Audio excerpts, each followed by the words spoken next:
couple of hours watching just purely alien stories, yes, you're on the right channel, on the right video. So if you've been watching my channel, you probably don't know that I have been making different kind of mystery alien UFO videos for quite a long time already. And I think the earliest subscribers don't even know about the stories that I have posted before. So I made a really nice compilation of some of the most exciting alien encounter stories that I have covered on my channel, coming from Scandinavia and also from Russia and from UK. So I have compiled for you like a marathon of alien encounter stories that you can just simply put on the background and just like clean your room or, I don't know, do something in the house. So just sit and watch with a popcorn and a cup of tea or some kind of other soft drink. So yeah, I hope you will enjoy these stories. And remember, I have filmed them quite a long time ago, so I might look a little bit different, quite pretty. And now I'm just smart. Okay, let's be serious. Anyways, I hope you will enjoy this alien marathon together with me, and write me a comment, drop a like, and subscribe if you haven't. What happened in the Swedish city of Vallentuna in the year 1974 is still a mystery. One thing is for sure, it attracted the attention of the local inhabitants, mass media, and also some military. What is more interesting, it also involves an alien abduction. Maybe. Nobody knows exactly how many UAPs were observed on that day, but all in all, 76 reports were collected from around 30 people. Anyways, we have a lot of things to cover in today's episode, so I'm gonna be short. Subscribe, hit the notification button, comment, you know the drill. Today we are moving to a place called Vallentuna. Vallentuna is the seat of Vallentuna municipality in Stockholm County, Sweden. Vallentuna's cultural landscape is well preserved, and human habitation in the area has been traced back as far as the Stone Age. So, as far as we can understand, a neat and nice area. It was the evening of March 24th, year 1974. It was a peaceful evening until a lot of local citizens started to report some disturbances on their TV and radio sets. Among them was one of the local citizens, Hillevi Andersson. Just 3 days ago, she was celebrating her 36th birthday. So on that Sunday evening, she was waiting for her guests that she had invited a little bit earlier. However, a little bit later, she received a phone call saying that the guests will not arrive since, I guess, they had some other plans or something happened to them, so they had to postpone. So on that evening at around 7:30 p.m., she decides to just randomly call her parents. Her parents lived a couple of miles to north, and this place is a little bit isolated and remote. However, something strange happened. She couldn't get through on the phone to her parents.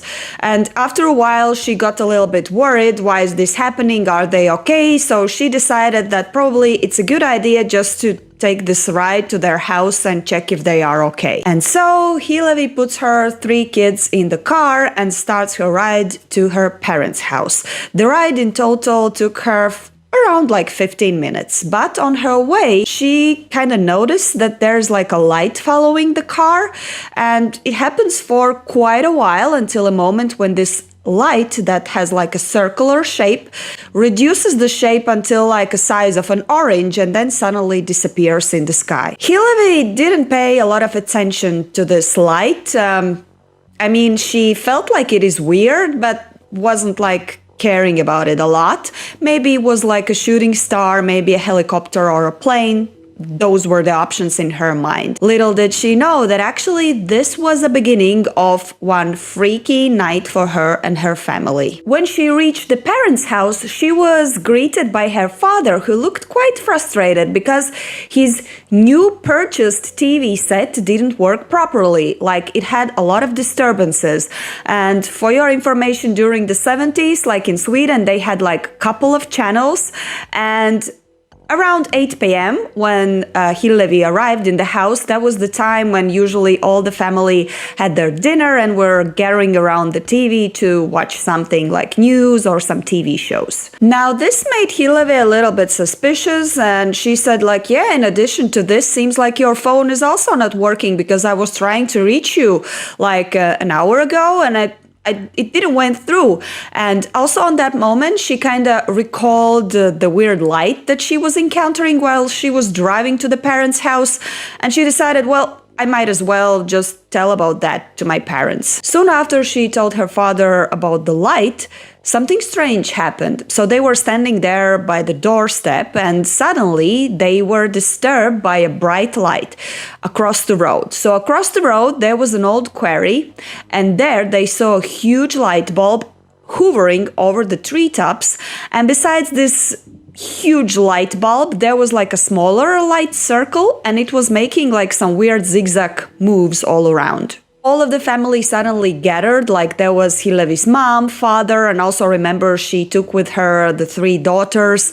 All of them simply froze. They were scared, and the kids started to cry and shout, and one of Hillevi's daughters even like fell on the ground screaming in shock and refused to just stand up. And again, after a while, this big light circle or light bulb reduced in the size to the size of like an orange, and suddenly like dashed away somewhere up in the sky. All of them were standing there and they were very shocked from this experience. After a while, they gathered themselves and started to think that, well, maybe it would be a good idea to visit Hillevi's brother Hilding, and he was also not living so far from the parents' house. It took them about 5 minutes of a drive to Hillevi's brother's house, but to their surprise, on the moment when they were just pulling by the house, Hillevi's brother's wife suddenly dashed out of the house, and her first question was about the light that was following the car. And this, my friends, is quite weird, because during those 5 minutes while they were driving to Hillevi's brother's house,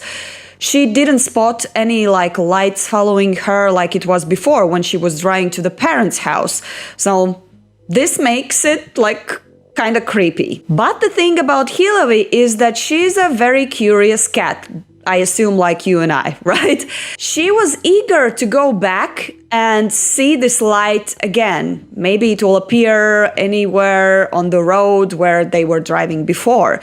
So she decided that she should do it. She should go back and probably try to catch this light again and just like try to understand what it is. Like, let's take a second to appreciate Hillevi and her like curiosity. Probably I would just like go to bed and pray for the next day to come when the sky is clear and there is no chance of seeing something that would follow me like a light bulb. I don't know, but she decided I should do it. That was her decision, and she was like persistent. I'm gonna go back and check what that light was, if it's still there somewhere in the area.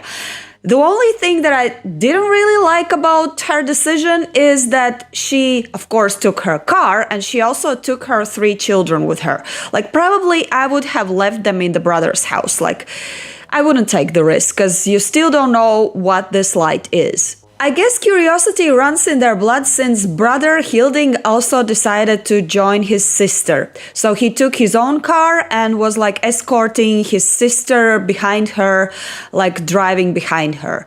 And after a while, indeed, something started to happen. Hillevi was riding in the front, Hilding was in the back, and suddenly a light bulb again appeared. So it reached first Hilding's car, was hovering over Hilding's car, then went forward, reached Hillevi's car, and then flew a little bit further, around 400 meters in front of Hillevi's car. It stopped and was hovering around 10 meters above the ground. And also there was, as before, this little light bulb or light circle, and it again was moving around incoherently. But apparently Hillevi like continued to move with her car, and this object went back and stopped on top of Hillevi's car. So all the light was on her car. And while this object was on her car, it also followed wherever she was moving. And this was the moment when Hillevi decided that, well, probably I should pull over, come out and like check what's there above me.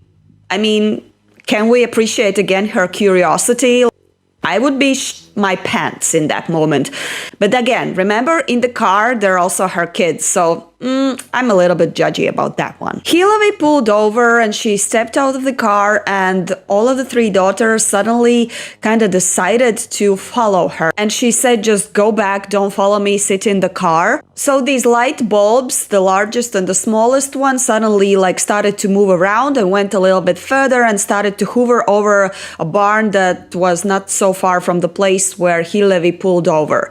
And after a while, just like it happened before, suddenly it just reduced in the size and just zipped somewhere up there in the sky and disappeared. On the next day, Hillary decided that probably it would be wise to call the police and tell about the experience that her family had on the previous night. So she calls the police and, well, they were not interested in this story. And let's be honest, probably they thought it's just like some kind of crazy invention of a crazy lady. But Hillary did not give up. What she did was she reached out to Swedish National Defense Research Institute, and those guys, they listened to her story, were not judging. They didn't say that she's a crazy lady. In fact, they wrote down all of her testimony and gave it further to a person whose title is UFO Administrator, and his name was Tage Eriksson. Eriksson had a solid reputation of dealing with these UFO cases. In fact, he had been in this UFO Administrator position since the year 1965. Remember, this event took place in the year 1974, so he had been around these UFO stories for quite a while. And also, he had a reputation of a big UFO skeptic, and I guess that's a very good position where you should start if you're constantly hearing stories like this. But then again, not necessarily a big skeptic is the best thing, because you still have to kind of be open and think outside the box. Not always everything can be explained with, well, I'm just gonna tell you how he explained this particular case. So he said that most probably this was just another case of a weather balloon. Oh my God. Just another weather balloon. Hello? Roswell calling. Time passed and Hillary was kind of starting to face the fact that nobody cares and nobody believes, until she received a phone call from the police. Remember when she was calling to the police after this event took place with her and her family? The police was like, yeah, we're not interested. Well, now there on the other side was the policeman who received her testimony on that night, and he was apologizing to her. And you know why? Because on that night, in line with Hillary's report, they received a lot of other reports from the local citizens describing almost the same thing. In fact, during March 23rd and 24th of the year 1974, the police all in all collected around 74 reports from 31 witnesses, and all of them came from the Vallentuna area. And this brings us to another character that's kind of important to the whole story of this Vallentuna case, and his name is Gösta Höger. One night before all of this craziness in Vallentuna happened, Gösta was returning back home from a party that he had with his friends. And while he was walking on the road, suddenly he noticed that there is a light in front of him, and this light was coming closer and closer to him. Gösta became curious, so he started to go towards the light, as crazy as it sounds. And suddenly he was thrown off the feet by some kind of unexplainable power, and he just simply blacked out. After a while, Gösta wakes up in some other place. He has an injury in his head, bruises on his face, and no memory about what happened after he was swept off his feet. He immediately went back home, rang the doorbell, where he was greeted by his wife. Of course, she was waiting for him. On the next day, he called National Defense, who put him in contact with a person whose name is Hardy Bornholm, and he became the main investigator of this Vallentuna case all in all. In the spring of the same year, Josta went to Chief Physician Ture Arvidsson at Danderyd Hospital, and there he went through 2 hypnotic sessions. And hypnosis, that's another topic. Not everyone believes that this actually works. Some do believe. I'm not gonna tell you my opinion, but I'm just gonna give you the facts that he went through 2 sessions and some interesting things came out of it. Let's get to those things that Josta described in these sessions. So he said that he was taken aboard to some kind of craft or a vehicle where he was examined by semi-transparent humanoids. In the second session though, and this will sound a little bit weird, he described these humanoids as Native Americans, or I guess they were resembling Native Americans, how they look or so, I don't know. Then he said that they were wearing something that resembled hoodies. They didn't have ears, they didn't have noses. And he also said that they gave him some kind of mission that he had to complete on the earth. Later on, when they were asked to give some specifics about this mission, he was very vague and didn't tell anything, to be honest. However, he did remember that he was about to complete this mission in the year 2000. Fast forward, I couldn't find any sources saying that he did something that was very important in the year 2000. Nevertheless, these are the facts and you have to know this information in regards to this story. In these sessions, he continued to tell a lot of crazy stuff, and they would be very good sci-fi movie plot. One of these things was, for example, that these humanoids put something on his forehead that caused him a burning pain. Anyways, you know how I like to look into the personalities who are allegedly seeing those aliens or UAPs or UFOs. So let's dive a little bit into the life of Josta. You see, Josta had an accident when he was a child where he fell from a tree and lost his eye. He said that after this, he started to have a higher sensibility for precognition and other extrasensory perceptions. Before I continue about Josta, there's another thing. Coincidence or not, you judge. So Hillevi, the lady whose story I was telling you a little bit earlier, she also, as it appears, had a near-death experience when she was a child. And remember when they were at the parents' house and they saw the UFO hovering over the old quarry on top of the treetops? Yeah. Her near-death experience actually happened there. The quarry was used as a place for swimming during the summer. The 4-year-old Hillevi fell into the water and lost consciousness. She basically drowned. After being saved by her father, she remembered how she was surrounded by beautiful lights. Afterwards, she started to believe there might be a connection between the events. But now let's return back to Josta. As I said, we have to understand what kind of person he is. Actually, people describe him as someone who is really down to earth, not very eccentric, and during his life he was not very fond of telling the story of what happened to him on that evening. In fact, he actually didn't really like to tell the story to anyone. In fact, and this is interesting, Josta never said that all of this event was an alien abduction, meaning he never, in his own words, he never said I was abducted by the aliens. All that he said was that he didn't remember what happened to him on that night. And just a side note, that's from my perspective, remember he was coming home from a party with his friends. Maybe he just got too drunk, and this is why he passed out somewhere outside the city. I don't know, but could be an option.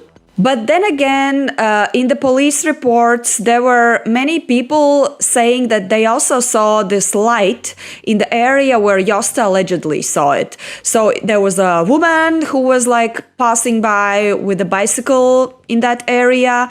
She didn't saw Josta, but she saw the light somewhere there. And also there were 2 other guys separately from each other. They also said that they saw some kind of light in that area. So maybe we can believe Josta that he saw light. I don't know. In regards to Hillevi, she was also offered a hypnotic session, kind of the same way as Josta, but she refused, and she said she's not gonna do it because she remembers everything from that night. And I think she's a smart girl. Probably I would also not involve in any hypnosis sessions. I'm so scared that after these sessions, they will do something to me. Like, for example, that afterwards they say a word and I start to act like a chicken and run around, like, I don't know, maybe I'm just watching too many movies. However, Hillevi and the other people who allegedly saw something on that night started to have some kind of health issues. For example, a lot of them were reporting that they were vomiting a lot, they had a lot of migraines, and doctors noticed that they have increased level of white blood cells. Maybe this was caused by the stress. It could be, or maybe it was radioactivity, but I didn't find any documents saying that they checked the people for radioactivity, but I don't think that was the case. Maybe in general it was stress. I would like to believe in that. So if we continue about Hillevi and her experience, what happened to her on the next day? So we know that she started to make those calls, but she also went together with her husband to the old quarry just to see if there is something left after this object hovered there the previous night, and allegedly they saw some marks on the ground, and also the treetops where the light was hovering were kind of cut off. Unfortunately, we do not have any pictures or anything, so we have to either to believe her or not. After a while, when this case became a thing and also media started to cover it, the National Defense Research Institute, the representatives of this institute actually came to Vallentuna, and according to the information, they took some samples of burned grass and soil. So maybe they took it from the old quarry area. So this is a real thing. And people who saw these people working in those areas and taking the samples, they said that everything was really legit. They were even wearing protective coats. So they were taking this case really seriously. The commander-in-chief of that time, Stig Sinnergen, ordered to place people in several positions in the area in the following weeks. So they did this because that would allow them to kind of detect this phenomena in case it returns, and also the positions were in separate places so that they can get the picture from different angles, and I think it's very smart. All of this was officially declared as a military exercise, and it had a name called Operation S standing for spying. As far as my research went, this military operation didn't detect anything. So this phenomena didn't return. So there were just those 2 days when people saw something, a lot of people saw something. And the official Swedish Defense Institute documents conclude and state that there was an actual physical object in the sky of the area in Vallentuna, and nobody can explain it. In addition, this is not so much talked about in relation to this case. There was allegedly another sighting in the area around a couple of months before this event took place. It was a New Year's Eve, and it was in the area that was around 10 kilometers away from the place where the main Vallentuna sightings happened.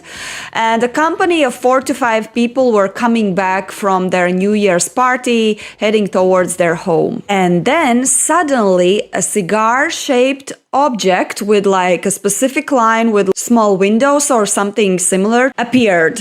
And this object was literally floating over the ground and then moving towards the forest, where it stopped and hovered for a while. This is actually one of the shapes, the main shapes of UAPs that are generally known, and they are no exception in Scandinavian cases. Now let's think about it. What could be the explanation of this event? Stars, planets, asteroids, meteors. Well, remember, some of the objects were reported to move as if they had idea of where they should move. They also followed the car, which meant that they knew what they were doing. So I wouldn't believe that that's a thing. Airplanes, helicopters, well, the closest airport is around 30 kilometers from Vallentuna area, and none of the flights actually go like cross the sky territory over Vallentuna area. So probably this would not be the case. Let's think about how trustworthy is all of this case. Can we believe to the things that were reported? Well, all in all, the main evidence, I guess, was the testimonies of the people. So people can invent anything. To consider this case believable for real, I think we should have more of material evidence. I don't know, like I couldn't find any source where there were like pictures or some data from the soil that they took. Even though like if there was something unusual in those soil samples that they took there, they didn't say that there was something unusual, or maybe they're keeping it a secret. I don't know. But all in all, what we have is just those testimonies. And then, remember, hypnosis. I wouldn't be like so much relying on hypnosis, if you know what I mean. It can be something additional to the case, but not like one of the main things that would make us think that this case is believable and this was a real UFO. What is more, in many sources I came across this kind of idea that the investigation was conducted in a very like pro-alien, pro-UFO way, like as if they were very eager to prove that this was a UFO rather than just looking at things in a sober way, analyzing them and making some logic conclusions. Well, I don't know about that, but I also have a question about some other research that could be done, for example, on Josta. Remember, he woke up, he had some head injury, he had some bruises on his face.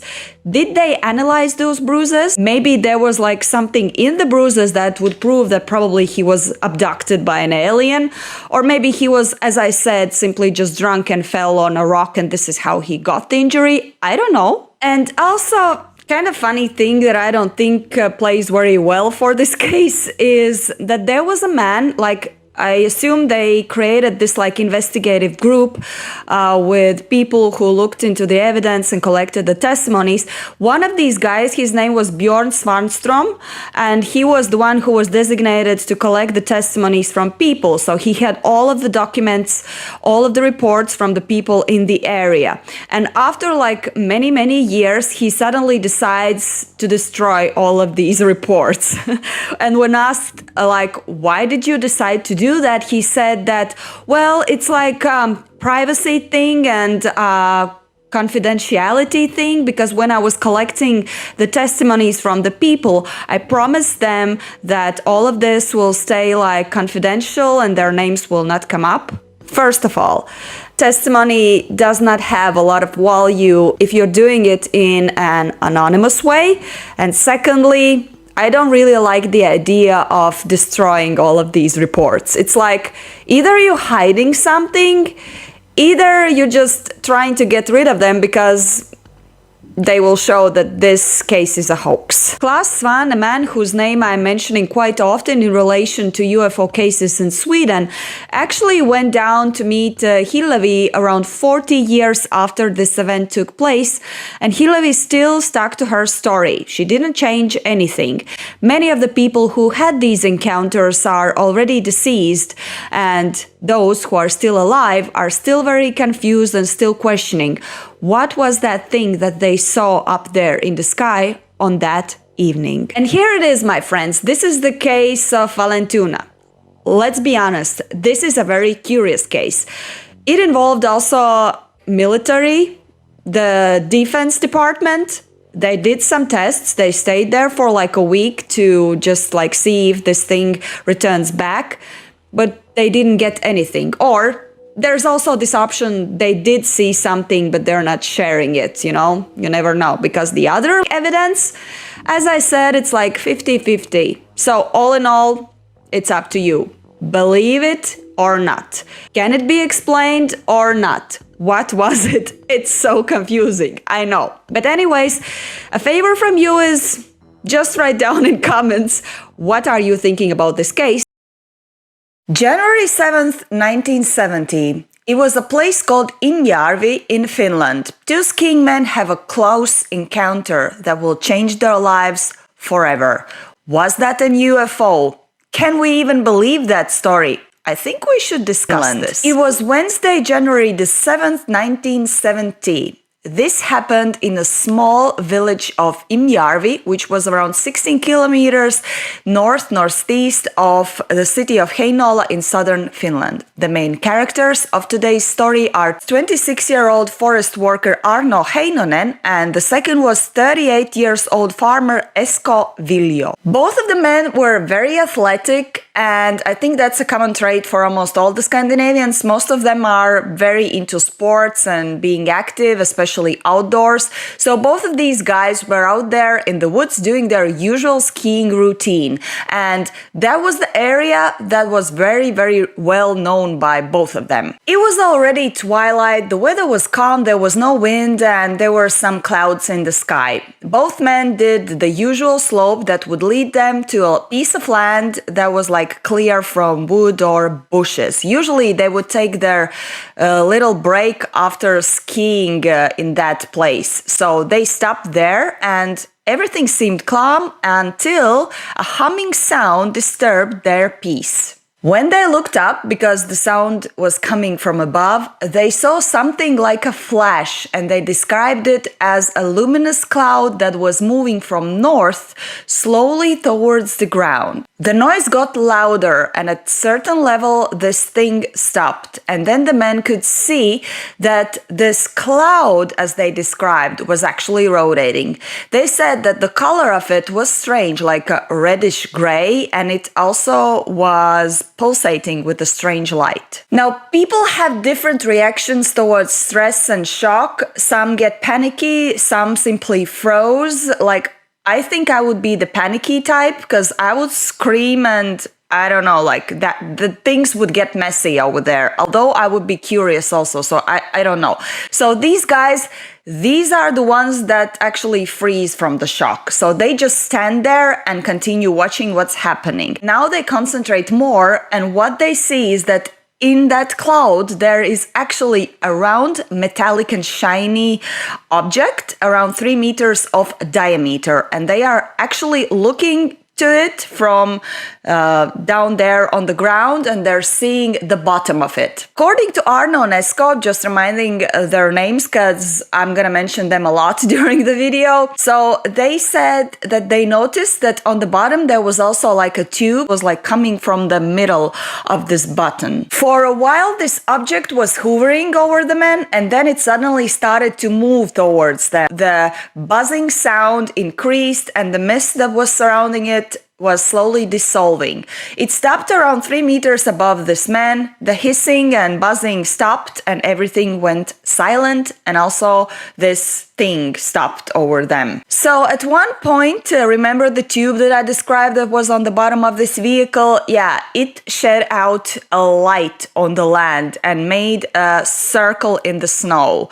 And this circle was around 1 meter in a diameter, and it had like a dark border. So both of these men, they were just standing there and watching what's happening. I mean, they have some gut, because I would be screaming at this point. After a few seconds, the light contracted and rose upwards to about 1/2 meter above the ground.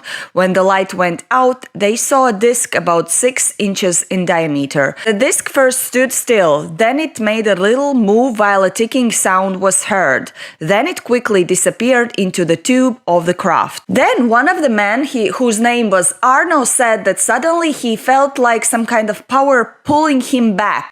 With this power, he kind of stepped backwards a little bit, and when he got himself back, what he saw in front of him was some kind of creature. It stood in the middle of the cone of light with a black box in his hands. A yellow light pulsated from a round opening in the box. He was about 90 centimeters tall and very thin with slender arms and legs. The face was pale. He did not notice any eyes, but the nose was very strange. According to Arno, this creature's ears were positioned very close to the head, so they were not like protruding out. And also he said that he was wearing a very tight overall that was in a pale green color. Also, he had some knee-high boots and gloves that were up to the elbows. He described his hands as looking like a claw, so he was holding this box and it looked like it was in claws, like, I don't know, creepy. Arno's friend Esko, remember there was another man, supported this, also stating that he saw this man, and he said, "I saw it too. The creature stood in the midst of the bright light, shining as if it had been made of phosphorus. The face was very pale and the shoulders were very thin and sloping, the arms slender. I didn't think about the clothing, I just saw that it was greenish. On his head sat a peaked helmet that shone like metal. The creature was no more than a meter long and very thin." But the men continued to stand there in a shock. So they are standing there, and at one point this creature like moves towards a little bit to Arno with this box and starts to point this box towards Arno. Light that is coming out of this box is like literally so bright that it's almost blinding. While this creature was standing there in this light circle that was created by this vehicle, a reddish gray mist was rising up from it, and also it was like throwing out somewhat like sparkles in different colors like gray, red, violet, and they were kind of jumping out of the circle towards the snow that is outside the circle. These colorful sparks were actually jumping as far as to the point where both of the men were standing, so they touched them, although they said that they didn't harm them at that point. And the mist that was slowly moving upwards got thicker and thicker up to the point that both of the men couldn't see each other, and also at one point they didn't even see the creature anymore. Esko said, "Suddenly the cone of light on the ground melted together, floated upwards like a flickering flame, and was sucked into the craft's opening.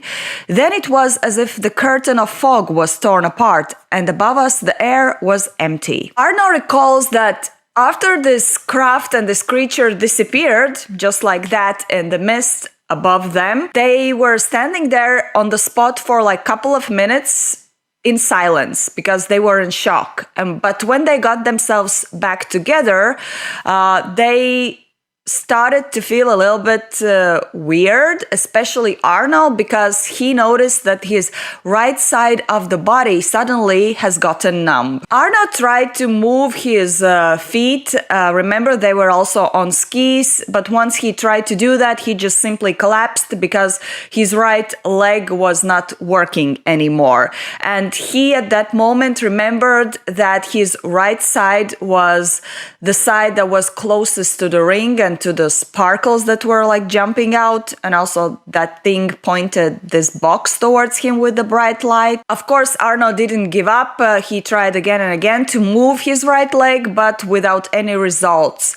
Of course, also his friend Esko was there, and he didn't leave his friend just like that, laying there in the snow. He took off his skis and helped him, like dragged or carried him back home. It was weird why he decided to bring him back home if he was in such a bad condition.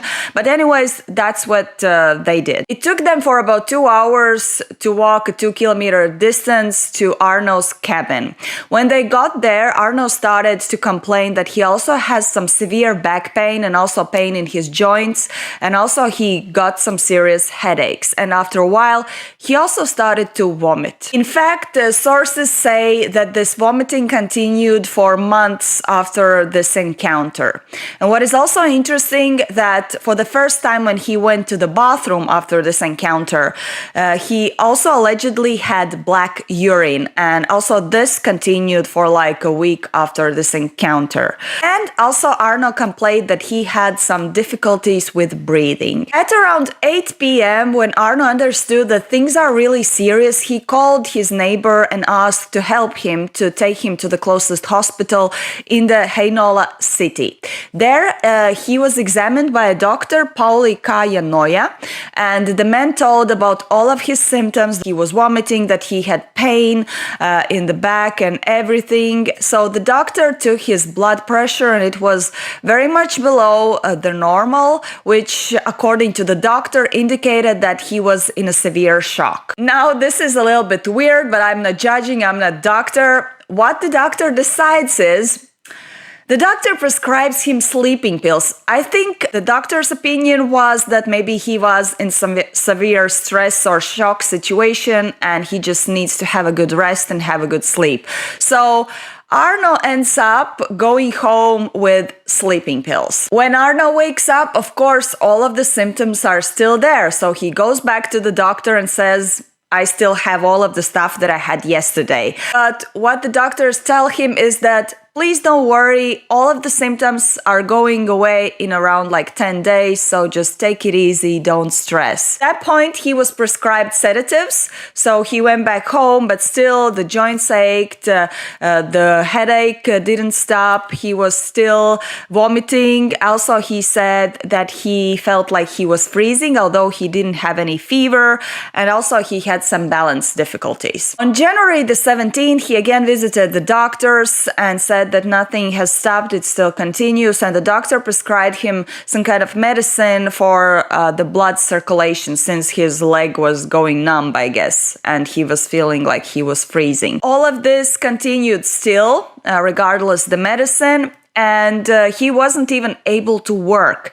And I think at this point it was like enough is enough, and he wrote an official letter in the mid-May of 1970s to an organization that's called UFO Organization GIKOF. So what is that organization? It's a Gothenburg Information Center for Unidentified Flying Objects. It was an organization that is based in Gothenburg, which during the years of 1970s up to 1978 published the magazine of GIKOF information. The purpose of this organization and this magazine was to look into all of the reports of UFOs coming in from the scientific perspective and publish all of that in the magazine, regardless whether the result was that that thing might be an UFO or this thing was scientifically proven not to be a UFO. In the letter, Arno describes all of his symptoms. He complains that it is really hard for him to do anything in his life after this encounter,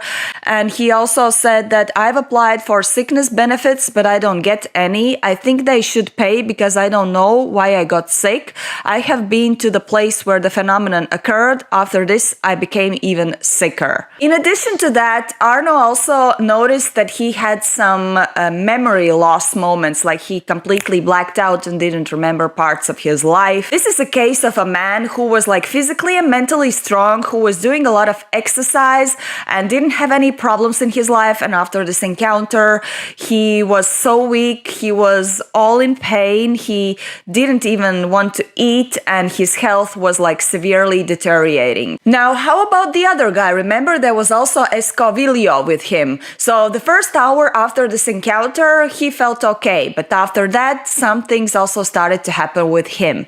So according to him, his face swelled and it also got red, and people afterwards also noticed that he was also having some balance problems because he was walking kind of unevenly.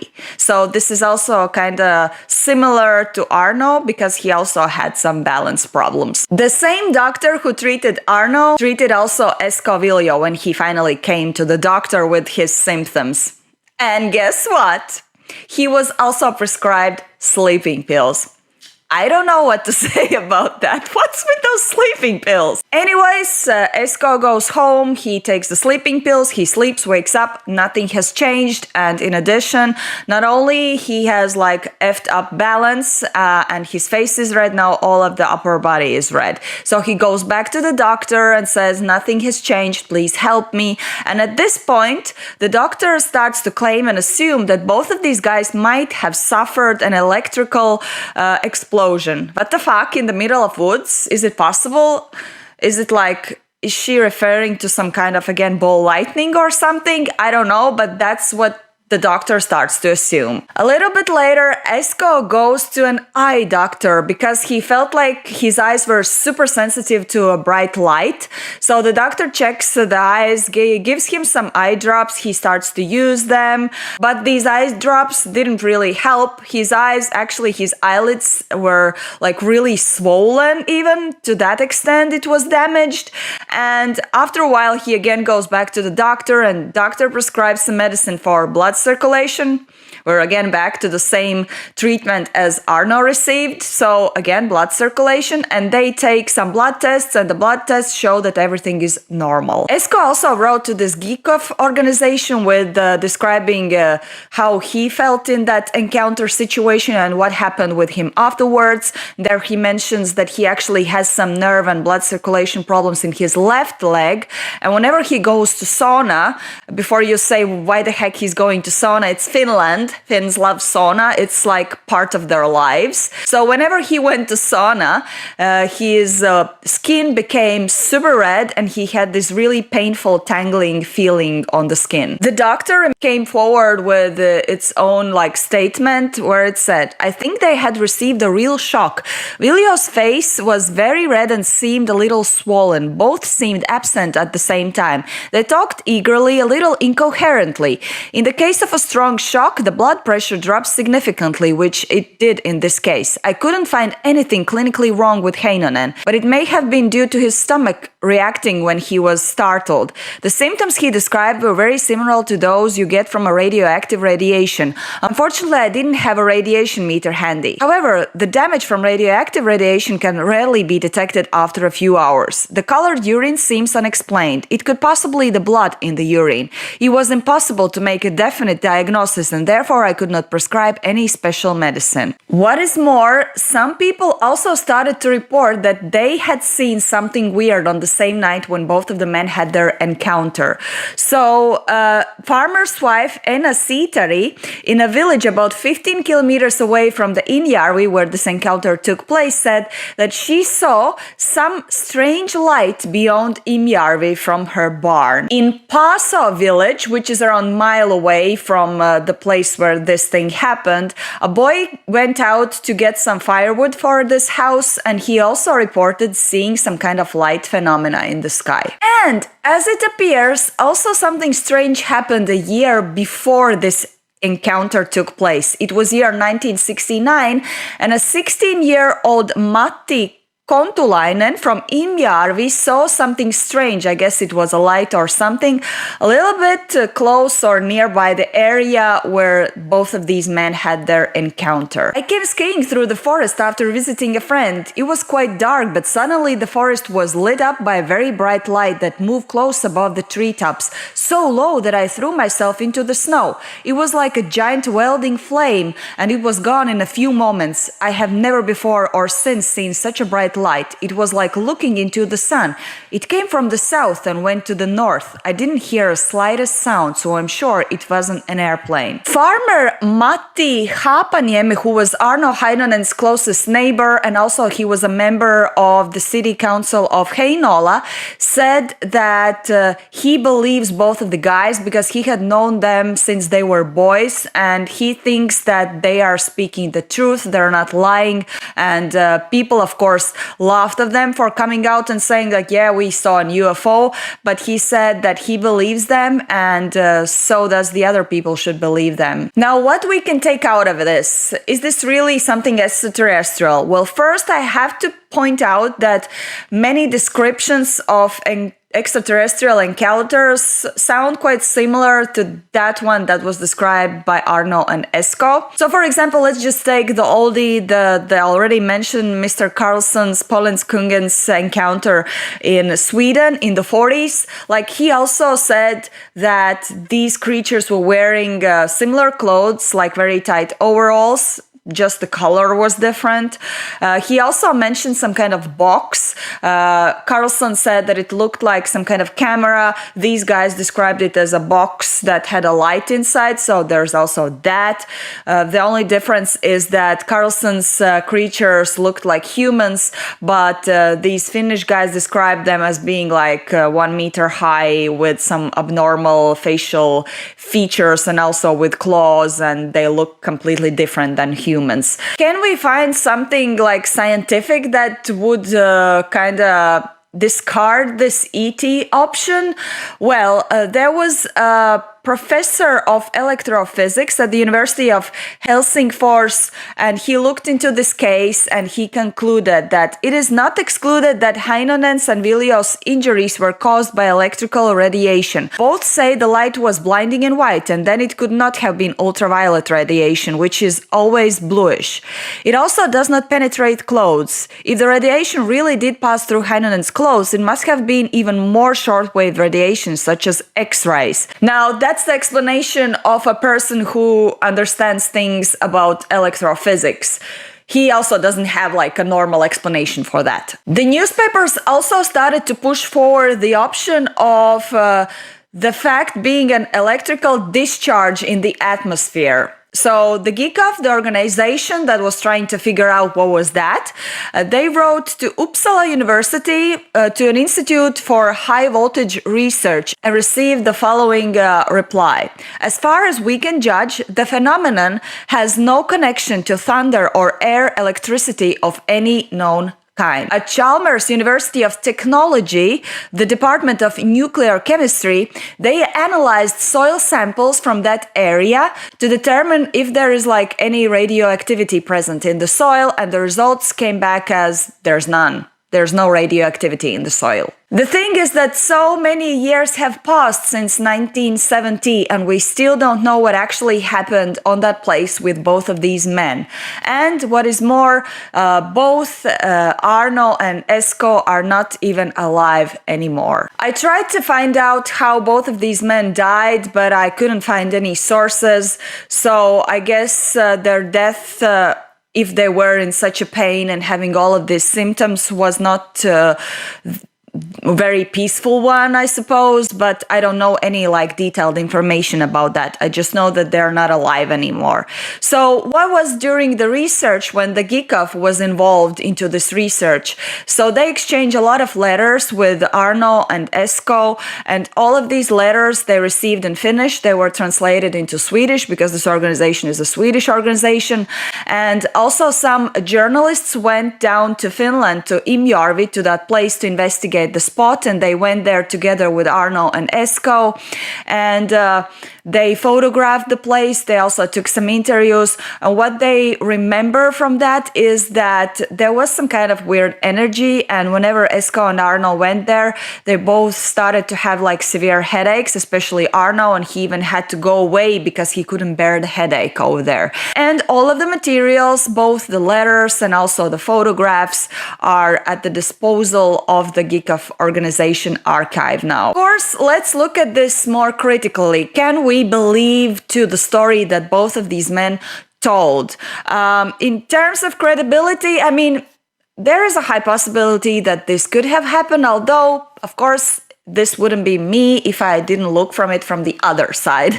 So according to the sources, Arno also started to speak up about other encounters after this one. So it happened in 1972 when he came forward with statements that he had met a lot of other aliens too. And he described that like once it was a woman and then there was that, and like it became very weird. So we don't know what was that actually. Was he seeking for an attention?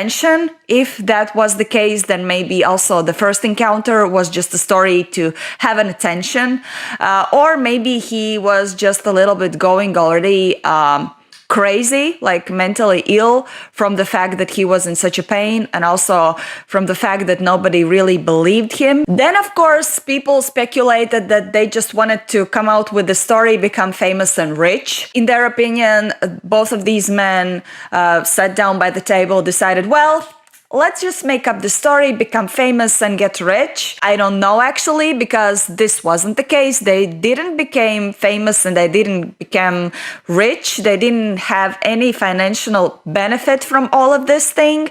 What they got was only just they were laughed at. Nobody believed them. And as you remember, Arno even wrote to Geekov saying that he cannot get even health benefits because he doesn't have a diagnosis.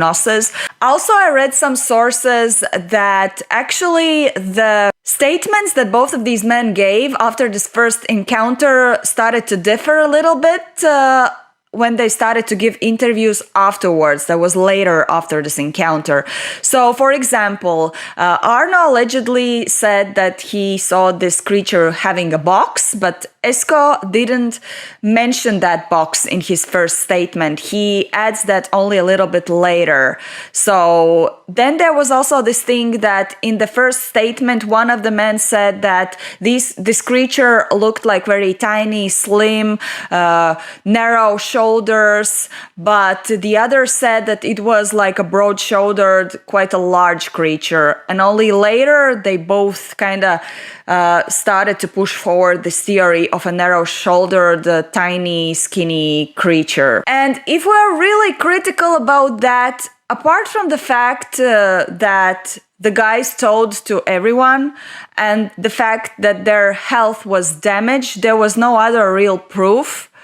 It was just their stories. And even like all the scientists who were a little bit involved in this, like the soil samples and looking into possibilities of that being related to electrophysics and stuff, there was nothing. About the other sightings from other people around, I mean, it's not a secret that if you come forward with saying that I saw an alien, then other people's kind of jump on the same train and start to think, oh, I saw a shooting star on that day. Maybe that was an alien, if you know what I mean, where I'm going with that. Anyways, I just want to know what you are thinking about this story. Have you heard about that? What would be your explanations of what happened really there in Imjärvi with both of these men? And did they really see an UFO? A mysterious encounter in the misty moorlands of northern England, completed with a photograph of a strange creature, a missing time episode, and possible encounter with an alien being. No, it's not a fiction. It actually happened in the year 1987, and to this day it still remains one of the most mysterious unsolved UFO encounters in the world. The main witness and the main character of today's story is going to be a man that is referred to as Philip Spencer. That is not his real name. That is the alias that has been given to him because he doesn't want to come out with his personal information to the public. And he was a former police officer, very well respected, rational, and was known not to never tell any kind of lies, so a credible person. At the time of incident, Mr. Spencer had already retired from his police work and moved from the noisy London to a small village in the West Yorkshire. Moor, where the encounter will take place, is an area of moorland between Ilkley and Cayley, I hope I pronounced it correctly, that is located in West Yorkshire, England. Spencer actually moved there because he wanted to be closer to his family who was living there, and also he really enjoyed nature and long walks in the desolate moors that were surrounding the village. On the morning of December the 1st, year 1987, he set out pretty early, and his main goal was to visit his father-in-law who was living in Eastern Morton. So the shortcut would be through the Ilkley Moor, and on his way he also thought that this could be also a really nice chance not to take the camera and take some really nice nature photos. As it was an early morning, it was still dark and quite misty outside. So besides his camera, he also took with him compass just in case the fog comes and he cannot orient himself where he is. So he was a really smart man by taking also the compass. While moving through the mist and going up on a small hill, he noticed something that stopped him. A small, odd-looking humanoid creature. Roughly 4 feet tall with a greenish tinge to its skin, a large head and long arms. It seemed to be gesturing at him. Spencer would describe the gesture that this humanoid was showing as somewhat like, stay away, don't come closer.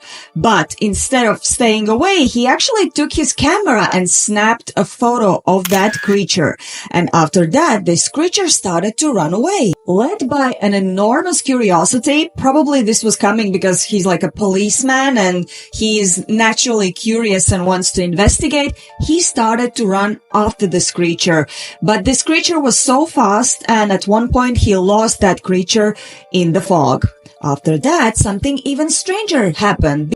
He saw a metallic, dome-shaped object rise from behind the treetops, and that object would really have a high speed and disappear very quickly in the sky. He described the craft as being of a whitish color, and it consisted of 2 saucer-shaped parts that were attached, with one being on top of another. He also recalled hearing a loud humming noise. Unfortunately, Spencer did not take a photo of the craft. Next, he started to pay attention to his compass, and what he noticed was that the compass was really spinning wildly, as if something anomalous was happening. And in a bit of shock, he kind of decided that he's gonna not continue the route that he has decided to make towards his father-in-law's house, but he's gonna take another route that's gonna take him less time, for around 30 minutes or so, and go to the nearest village. Once he reached the destination, he noticed that he had arrived there 2 hours later than it would normally take. So he lost some time and did not remember where he was or what happened during that time. Now, back to the photo that Mr. Spencer took. It was literally eerie. Now look at it. Though it's grainy and blurry, you can certainly see that there is some kind of humanoid figure staying there across the moor. After this encounter, Spencer immediately contacted UFO researchers by the name of Jenny Randles and Peter Hugh. I hope I pronounced the surname correctly. So both of these people were really respected UFO researchers and also into researching paranormal things. At first, were kind of suspicious over what Spencer was telling, but the more they looked into this case, the more they did not see a reason to doubt what Spencer was saying. And at the end, Spencer also presented the photo. The photo was sent to several experts. A wildlife photographer who examined the photograph said that it was not from any kind of known animal that he was seeing there on this picture. And also it was sent to Kodak Lab, who were trying to find some kind of signs of tampering of the photo, but they couldn't find any, so they confirmed that the photo is legit. Also, an expert named Bruce Maccabee, who was a U.S. Navy optics expert and ufologist, looked at the photo, and he concluded that the photograph was too grainy for proper testing. All in all, what we can conclude from this is that nobody tampered the photo. It is legit. It is original. And there is something depicted on it, and nobody can literally say what it is. So who knows what it is? For many UFO enthusiasts, this was the first time when possibly there has been an alien captured on a photograph. The story did make some headlines, but not a huge one, since Mr. Spencer was really humble. He didn't want a lot of attention, hence the fact that he wanted to change his name when he was sharing this story with the public. All in all, while you are probably hearing about this story for the first time on my channel also, this story is not very well known. But this is possibly the first real photo of a real alien. So what happened? Why is this not something like making huge headlines or becoming viral? Well, some believe that the story actually was suppressed. According to ufologist Nick Redfern, Spencer was reached out and silenced by the Ministry of Defense a few days after the incident on the moor. He says that they opened a file on Spencer and sent 2 men in black to his home to intimidate him into silence. Now, this can actually be true because we already know how many stories ended up like that. This is a common thing that sometimes happens when people see something or experience something and afterwards they are silenced by the authorities. And the fact that if, let's say, Spencer was silenced by authorities, just allows us to fill this gap on our own and make theories about what really happened on that day in the moor and what did he really see and captured on the camera.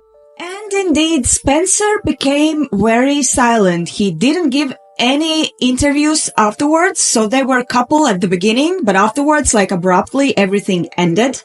And he withdrew himself completely from the UFO stage. Was it because he was asked to do so, or was it because he detested the attention?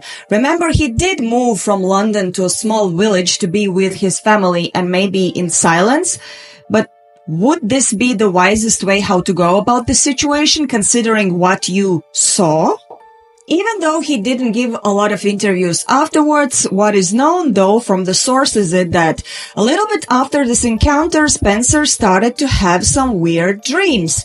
And following some UFO experts' advice, he decided to undergo hypnosis just to kind of fill in the missing puzzles of the time that he didn't remember. Remember, he went to the village that was supposed to take him half an hour, but it took him 2 hours. And also maybe the hypnosis will help him to understand these nightmares that he was having now. And this, my friends, is where the story becomes even more interesting. Spencer underwent something that is called regressive hypnotherapy. It was carried out by a person named Jim Singleton, and it took place on March 16, 1988. And while being under this hypnosis, a whole another story was unveiled. Spencer now recalled that upon seeing the creature on the hill, he was instantly paralyzed. He was then lifted up a few feet and pulled into a craft. When he entered the craft, a voice told him to be calm. A group of green aliens then performed medical experiments on him, inserting items into his nose and mouth. He was also given a tour of the craft and, this sounds a bit funny, shown a film. The film showed apocalyptic imaginary, including nuclear explosions, famines, and floods. Spencer was then shown a second film. He has never revealed the contents of the second film, saying that the aliens who abducted him do not want humanity to know. Some sources mention, and it is alleged, that after this hypnosis, the researchers together with Mr. Spencer returned back to the moor to explore the spot where he allegedly saw the humanity that he captured on the camera. And now, once he was standing there, he started to think that maybe the gesture that the humanoid or the alien was showing him was not really stay away, but actually goodbye, like them saying goodbye after all of this experience and like experiments on him. Does it make sense? Kinda, right? Ufologists from the UK and even the US took notice of this event. Nick Pope, a former investigator for the UK Ministry of Defence, mentioned the case in interviews, calling it one of Britain's most compelling. The photo remains in circulation among UFO researchers and is discussed very widely for those who know about the case. Okay, guys, this story is so wild, really. Like, once I found it, I thought, like, I immediately have to tell you this story. But, as always on my videos, I'm gonna ask the question, can this story be debunked or explained in some kind of rational way? Skeptics, of course, have their own theories. Some say it was a person in a costume. Others call this case a complete hoax. But no one has been able to, like, completely explain the photo. The thing that there was part of a time missing in a person's life. And also why the compass was acting so strangely. And Philip Spencer, he vanished like completely from the public view after this case. His real identity has never been revealed. So is he a real person at all? He gave just few interviews and then disappeared. I already mentioned the two possibilities, what would have probably happened. Like the first, he was silent. Second, he didn't want to be public. But definitely he was not striving for some kind of fame or attention, because he did not even earn anything from the story, not even from this photo, because he actually stole the copyright of this photo to one of the UFO researchers he was working with. So what I am concluding about this person, I'm kind of believing that this Mr. Spencer really was telling something that he thought he saw or he actually saw. Remember, he was a police officer. He was some kind of like humble person. And why would he lie? He was quite honest, in my opinion.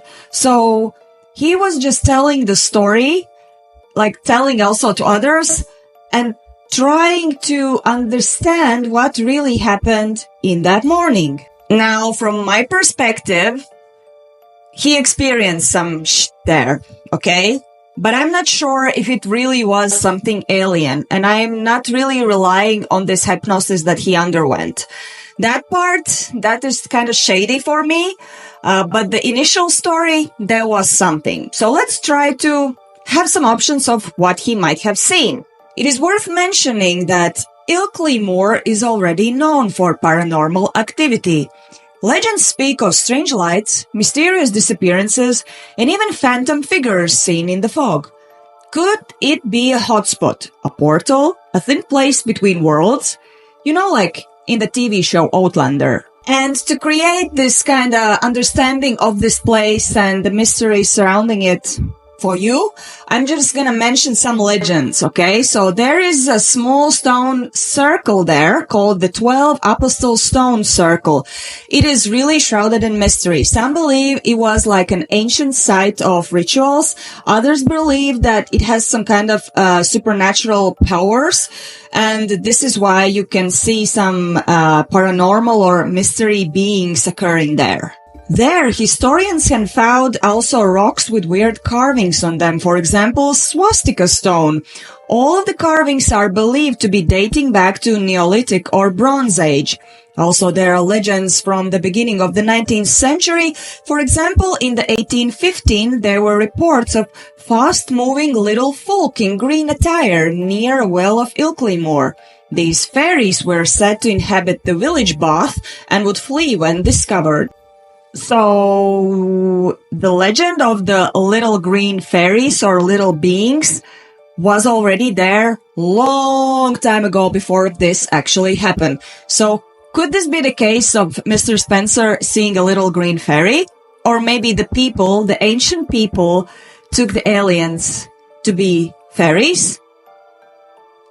Let me know your thoughts. I also went a little bit into a little rabbit hole on Reddit and read what people are saying about this photo, and the most common thing that people were attacking Mr. Spencer for the fact that he had a shitty camera and the photo is really grainy and you cannot tell anything from that. As far as my research and reading went, Mr. Spencer used a single lens reflex camera but could not find any kind of name of the particular camera's model.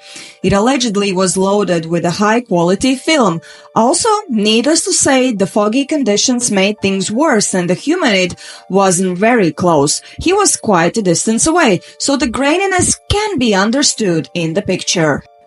Also, another thing is that whenever people speak about this case and this encounter, what comes up as first is that the photo is authentic. And immediately people subconsciously, because probably they want to see it like that, they think about the fact that the word authentic means that it confirms that you can see an alien on that photo. Well, no, actually the word authentic means that the photo has not been altered. It is authentic, meaning nobody has used Photoshop or anything else to make it look like there is some kind of being on that photo. And so this is one of those cases that still remains unexplained.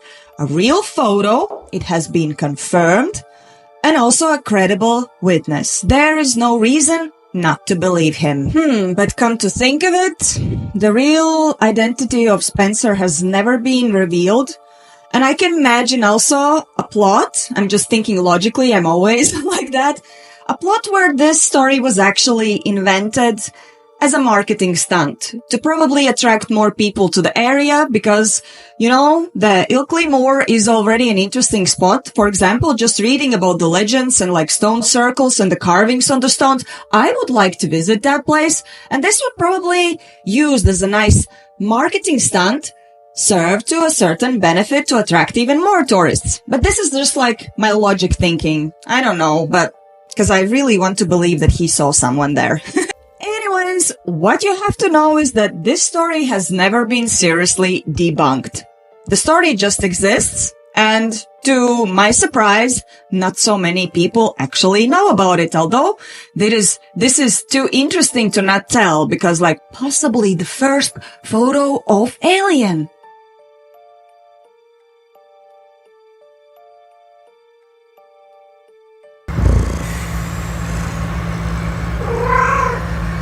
Is it? No? And so, this is what happened in Ilkley Moor in the year 1987.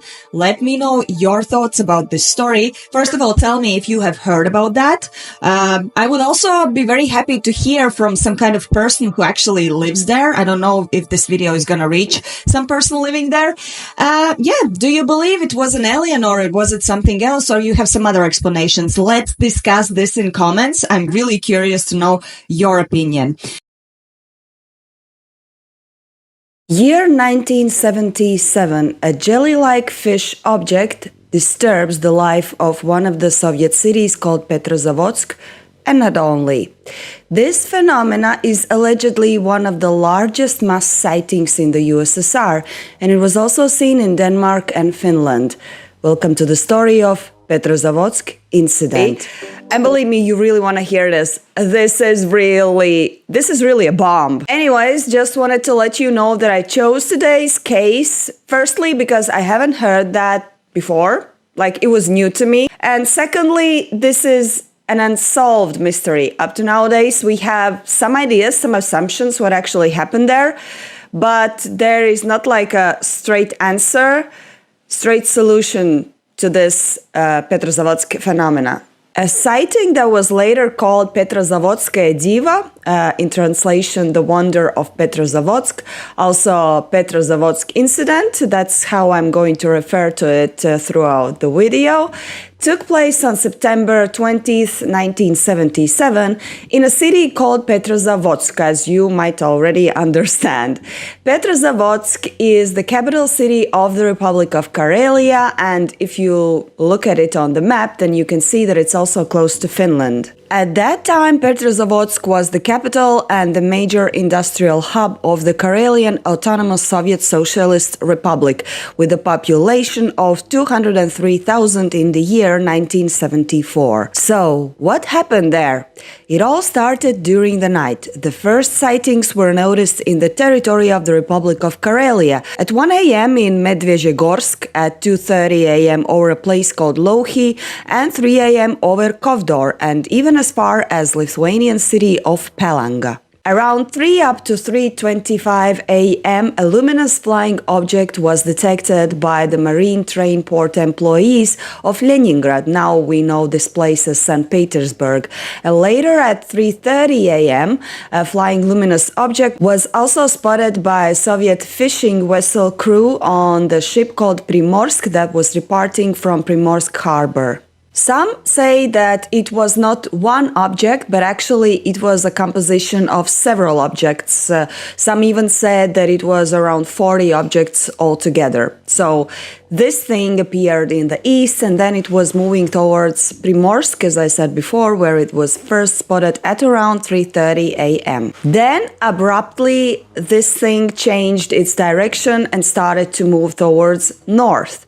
And for those who already at the beginning of the story thought, oh, it might just have been meteorite, this shows some signs of intelligence, because it's like moving to one direction and then suddenly to another direction.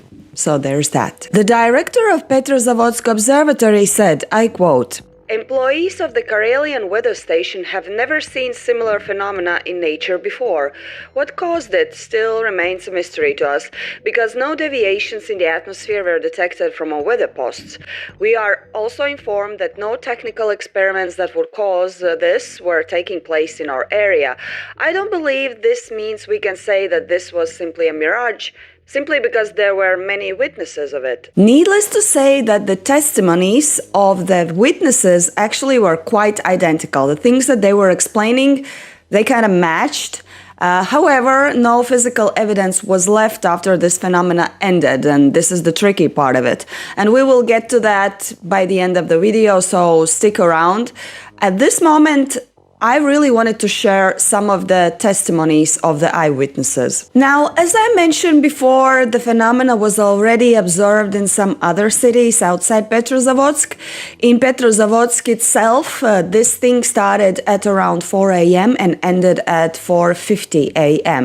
A journalist from a local newspaper, after this all happened, went around to catch some eyewitnesses and took some interviews from them.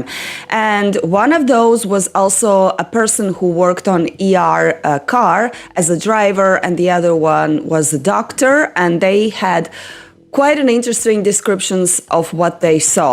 And I'm gonna give you just a view into what the ER driver said. Around 4 a.m., I took the medical team to a call on Anyokhina Street 37. At around 4:05, we noticed a light over the roof of the house. Then a weird halo appeared and a bright star-like object. From this object there were light streams going out and they filled in almost all of the sky. When the luminous object started to move closer to the Great Bear constellation, the bright light disappeared and the object started to vertically move downwards towards the Onega Lake, where it suddenly stopped. All of this lasted around 10 to 15 minutes. Then it started to create a huge amount of clouds around itself and began to shine very brightly. Afterwards, something separated from one of the light streams. It looked like a ring. It went downwards until it disappeared. This ER crew was not the only one, as you might already assume, who saw this phenomena. There was also a woman, her name was Tamara, and on that early morning she was making a phone call in a phone booth on the street. When I was coming out of the phone booth, I noticed something flashing for a moment in the sky. I dashed out in the middle of the street and saw a huge luminous object in the sky. When it moved, it did not make any noise. It hovered over the roof of Hotel Severnaya. It was light-colored, could not tell, something between blue and gray. Then the object moved towards Lake Onega. I was so scared. When I went home, I could not sleep at all night. Another person, separately from this woman, like they didn't meet each other before they gave this testimony, said that he saw a light hovering over Hotel Severnaya that the woman also mentioned before. So he said that this luminous object was standing over this Hotel Severnaya for around 7 minutes, and then he heard like a humming sound, and then this humming sound became even louder until the moment when this object started to move towards Lake Onega. Again, we're mentioning this lake. You might say that this might be some kind of like mass hysteria, you know, like people hear that somebody said they saw something, and then this story starts to like move around and people start to invent things and add to the story. Remember, I had a video about Voronezh incident. If you haven't seen that, watch that. It's a crazy story, but I am debunking it at the end. Spoiler alert, sorry. But this is, I guess, not the case, because among the witnesses there was also a serious man. He was working for the Academy of Sciences and he was an engineer there, and his name was Mr. Novozhilov, and he also had a crazy story to share about this phenomena. He said that on that morning he was about to go somewhere to some kind of business meeting, or I don't know, like science thing, and he missed the train. So the only option for him was to go to catch a bus. So he went to the bus stop, which was actually like by the highway nearby the Lake Onega, and I quote, "I was standing facing the highway with my back towards the lake. It started to rain and then the sky cleared and I could see all of the stars. I noticed a shooting star that at first I thought was a meteorite. This meteorite did not fall. It stopped halfway in the sky and then began to move towards me. As it approached at me at a large speed, the size and shape of it became more apparent. It had a zeppelin shape. The body of it was covered in bright luminous objects. The object itself was around 500 meters above me. I assumed the diameter of the object was around 15 meters and it was around 100 meters long. I panicked as it approached, so to defend myself, I bent down to the ground. According to Mr. Novogilo, suddenly a light ball came out of the zeppelin-shaped object and it started to move towards north, towards the woods. But the zeppelin-shaped object itself continued to move towards the south.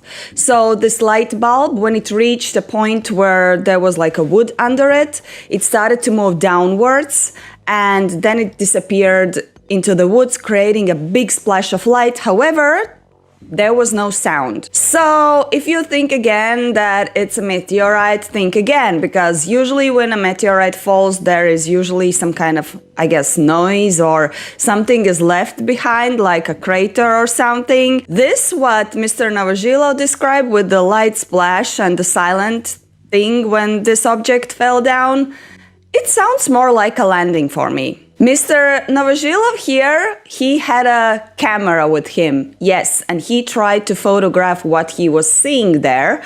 What a brave man, actually. Like, I would be just freaking out there, I guess, just laying flat on the ground and just praying it all ends for as soon as possible and leaves me alone. But yeah, he took some photos, but unfortunately none of them came out very good. Like, this is quite a typical thing for these UAP cases, but one of the photos kind of shows something, you can see something, and I guess that's the only photograph that has remained up to nowadays from this incident. So it looks like this. So this is really like a jellyfish thing that he photographed there. I don't know. At the end, numerous testimonies were collected and all of them were telling something about this object that was like creating a mess on that early morning in that area. Among the witnesses, there were policemen, seamen, doctors, and also employees from the local airport. For example, an unidentified object was also reported by 3 employees of the Pulkovo airport, and among them was a traffic controller. His name was Mr. Blagirev. Allegedly, Mr. Blagirev at around 3:55 a.m. spotted a fireball-like object that was larger than Venus, and it was moving to northeast. And according to him, this like fireball object was kind of surrounded by rhythmically pulsating coat. Like there was some kind of like a space around it that was like moving in some kind of like a rhythm or so. At first he thought maybe he's seeing northern lights, but then he quickly changed his mind since the fireball object started to move into different directions, and then at one moment it just simply disappeared quickly. So it definitely wasn't northern lights that he saw. Apart from the observations on the ground, also some of the flying vehicles saw something on that morning. For example, a crew from Tu-154 reported that they saw a spherical object at around 12 kilometers of altitude. And also allegedly some of the passengers of airplanes saw something in the sky. And one of them was a Georgian writer. His name was Guram Pajikaridze. He was on a plane from Singapore to Moscow on that morning, and he said that he also saw something when he was looking out of the airplane's window. Further reports in the Soviet Union came from Primorsk, Petrodvorets, Lomonosov, Podporozhye, also from Finnish towns nearby. The list is long. Many reports were accompanied by drawings from the eyewitnesses. By the end of December of 1978, Soviet researchers had already collected around 85 reports from people who allegedly saw this phenomena. So definitely we can say that this was a mass sighting. And another interesting thing is that the factories in that area on that night actually reported that they had some technical problems, like some stuff in there, like electronics was not working properly. And if we look back on the other stories in general about UFOs, then this is a trait that is similar to almost like all UFO cases, like electronics and devices and technology in general does not work. Now, you might assume that this kind of show with so many witnesses was immediately covered on the local media because, people need to know what happened during that night. Weirdly enough, the first little article about the events happening in the sky of Petrozavodsk was published only 4 days after it really happened. And the first who to cover this story was actually national media, not the journalists that were working for their city. But why? The locals should know what happened. Maybe some of them freaked out and thought that this is a missile attack, or some already assumed that it's like a UFO attack or something. Like, people need to know. But if we consider the history of USSR in general, of different incidents, then I guess the secrecy, this does not surprise me. If we remember, let's say, the sad story of Chernobyl disaster of 1986 in Pripyat, only when the neighboring countries were starting to report that they are having some kind of consequences of this disaster, USSR finally decided that they should announce that a bad thing has happened. And this is how the world learned about it. So I am not surprised that they were kind of trying to wait a little bit and understand what it is and only then tell to the people. I don't know, but still I don't think that that's the best way how you work with the citizens. I mean, especially if they were at the center of all of this event, they should be the first ones to learn what happened to their city. Are they endangered? If you understand what I'm thinking and meaning with this. And with this, I just wanted to make a point that secrecy in USSR is something very common, and I am not surprised that a lot of things are hidden even up to nowadays. They might know already the real reason of Petrozavodsk phenomena, and we will never know because, it was USSR secret or so. But let's continue with the story. There's more to it. Now, at the end, of course, they created a research group and they started to investigate this case. And I will tell you what is known about this. So on 1977, they invited a clinical psychologist to evaluate all of the witnesses who gave testimonies about this case, just to make sure that they are sane. And the result, the conclusion was that all of the people were sane and they actually believed in what they were seeing and reporting. So nothing was wrong with those people. This thing actually happened. They saw something, all right? Now we're gonna move to some interesting things. So, Soviet researchers and scientists suggested that what people were actually seeing on that morning was the launching of Cosmos 955 that was happening actually during that morning. And as an example, they mentioned another launching that was happening earlier called Meteor 2, and it was launched from Plesetsk aerodrome, and allegedly this launching was spotted in a similar way also in Finland and Sweden. So they were kind of making an example of this launching from Plesetsk and saying that, well, if people in Finland and Sweden saw this launching in a similar way that people in Petrozavodsk, that this might be this rocket that we launched on that morning, Cosmos 955. Definitely that's what they saw. But there is more to this. Officially, on documents, this research group that was hired to investigate this Petrozavodsk phenomena, they wrote on the documents that the thing that they saw in the sky was actually a meteorite, and they didn't say a word about satellite launching.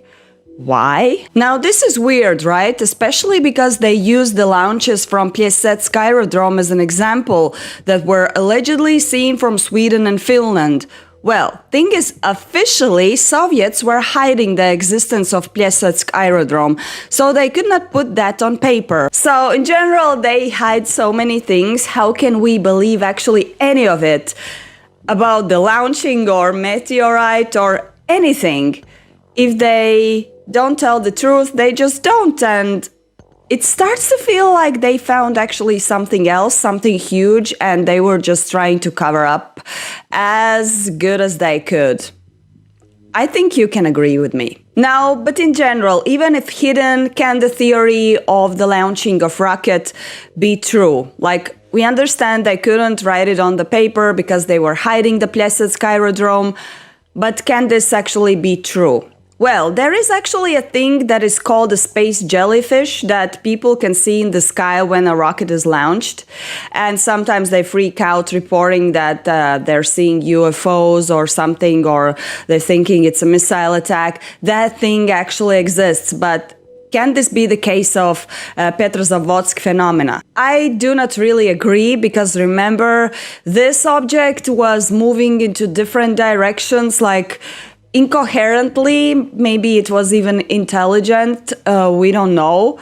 And I wouldn't say that this is how space jellyfishes are always acting, like they do not change direction. Even some independent Russian scientists who looked into this case afterwards, after this official Soviet conclusion of the research was published, they criticized it and said that all of it is a complete bias. And one of them was Felix Ziegel. He was a Soviet scientist and also docent of cosmology, and he said that the theory of the launching is a complete BS, simply because how the people were describing how this object was moving. Usually a rocket is launched in the direction of Earth's rotation, but the way how people described this object to be moving around, it was totally, completely different. So it doesn't really resemble a rocket launching situation here. In addition, even foreign journalists and experts were not buying anything of this Soviet research.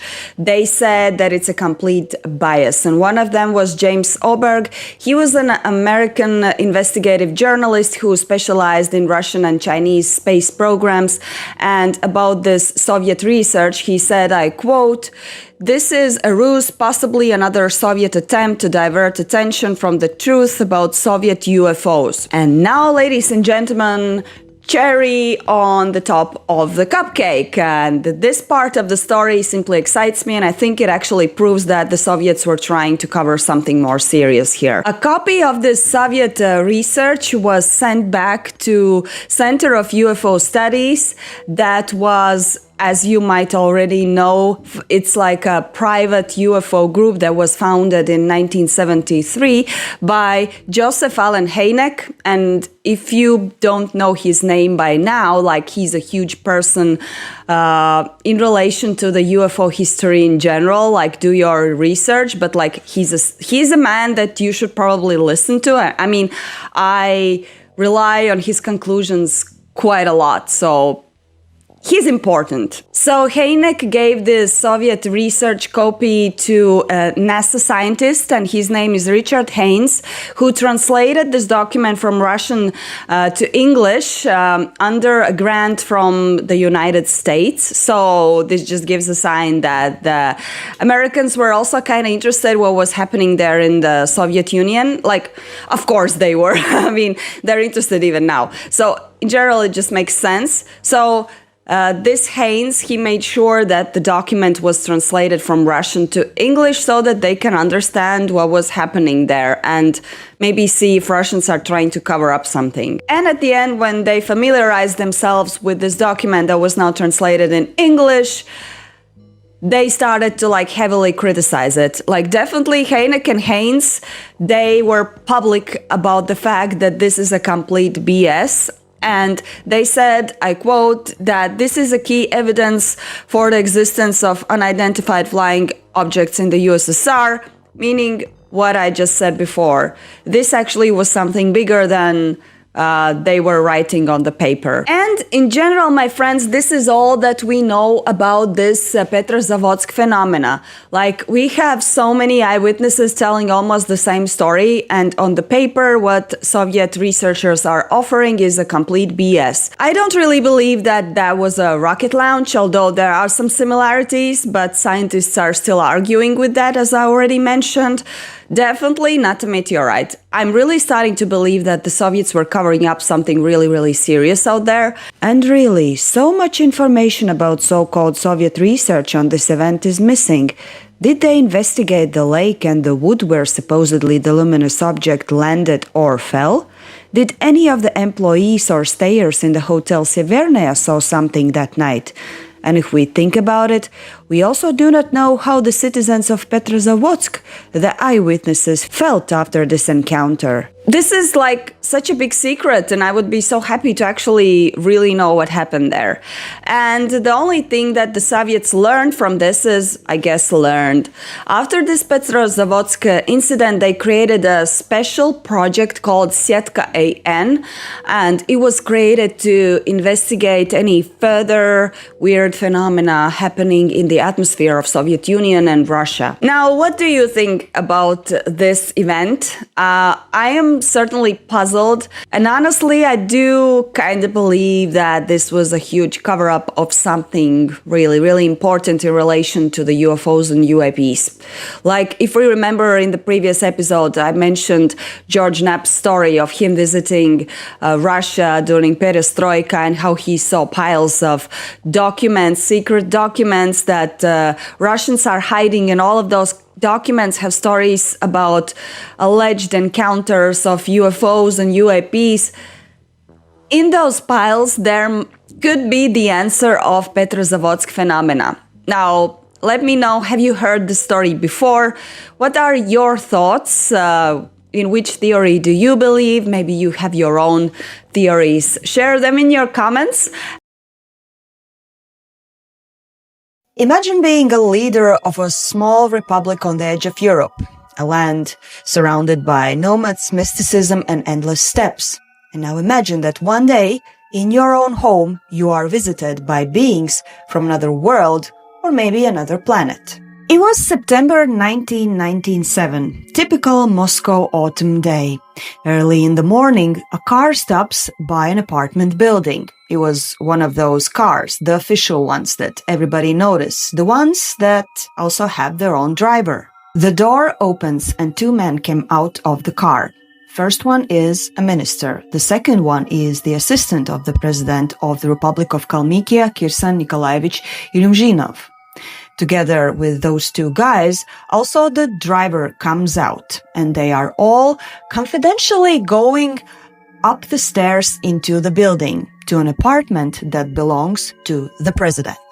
This is not a surprise visit. It was actually planned. They were supposed to pick up Mr. President and take him back to Kalmykia. They ring the doorbell. Nobody opens. Strange, because he was supposed to be ready, as it was agreed according to the schedule. They desperately start to ring, they knock, nobody answers, and so they open the door. I guess they had the key, I don't know the details, but they enter the apartment. They look around, nothing. There is no president. They look around, his phone is here, his belongings are there. It seems like just a second ago he was here, except for the fact that he is not anymore. The balcony doors, they are open though. What happened here? So they start to panic a little bit, they pick up their phones, they start to call the president's friends, acquaintances, family, maybe they know about his whereabouts, but nothing. Nobody knows where Mr. President is. Puzzled, they sat down by the kitchen table and start to think, what should they do next? Should we call an emergency and a search? We have to look for the president. He has disappeared. And then suddenly they hear a rustling sound coming out from the bedroom where the balcony doors were open. And so they turn their head towards the door coming from the bedroom, and there he is. Kirsan Nikolaevich Ilumzhinov, the president himself, enters the kitchen as if he had been there all the time. all of the men by the kitchen table are in a shock. "Where were you? Where did you disappear, Mr. President? Are you okay?"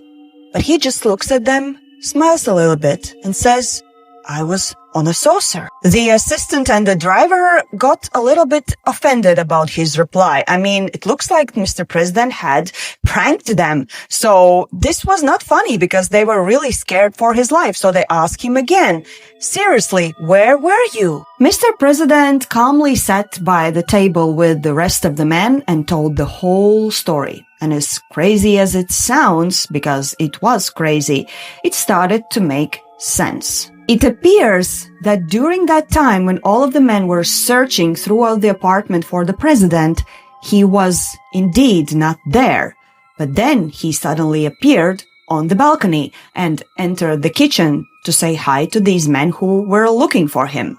For the following couple of months, all of the men involved in this story were basically in a shock. They couldn't believe what they experienced. What was this disappearance? The crazy story that the president told them. And still, up to nowadays, they are not ready to talk about this story. Years later, the president will openly tell the world about this abduction. This is an extraordinary story of President Kirsan Ilyumzhinov, a man who balanced political power, chess greatness, and cosmic mystery. This is the story of the president who was abducted. Now, before we continue, let me just explain a little bit about the title President in this story's context. We will need to do a little bit of political and geographical recap here because this is important to know and clarify. The Republic of Kalmykia is a small, ethnically distinct federal subject of Russia located in the southern part of the country, near the Caspian Sea. It is unique for being the only Buddhist majority region in Europe, home to the Kalmyk people, descendants of the Oirat Mongols who migrated westward in the 17th century. After the Soviet Union's collapse, Russia's regions gained more autonomy, and many adopted the title president for their leaders. In the year 1993, Kirsan Ilyumzhinov was elected as the first president of the Republic of Kalmykia, a role equivalent to a governor, but with a more prestigious title. This naming trend ended in the 2000s when Vladimir Putin's federal reforms standardized the titles of regional leaders to avoid confusion with the Russian presidency.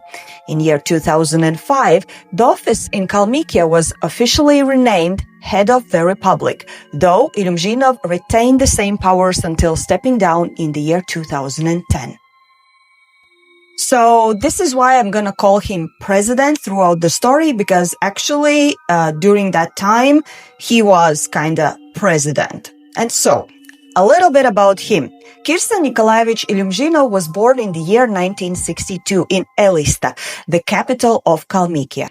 Raised amid ancient traditions and tales of cosmic forces, young Kirsan showed an early gift for strategy and curiosity about the unknown.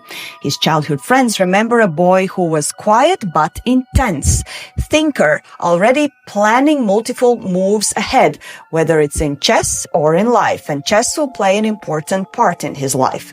After graduating with a degree in economics from Moscow State Institute of International Relations, he returned home and quickly entered politics. By the year 1993, at just 31 years old, he was elected the president of Kalmykia. His vision was ambitious. He would transform the region not only politically, but also culturally, making it a center of international and spiritual growth. Central to his politics plan was also chess.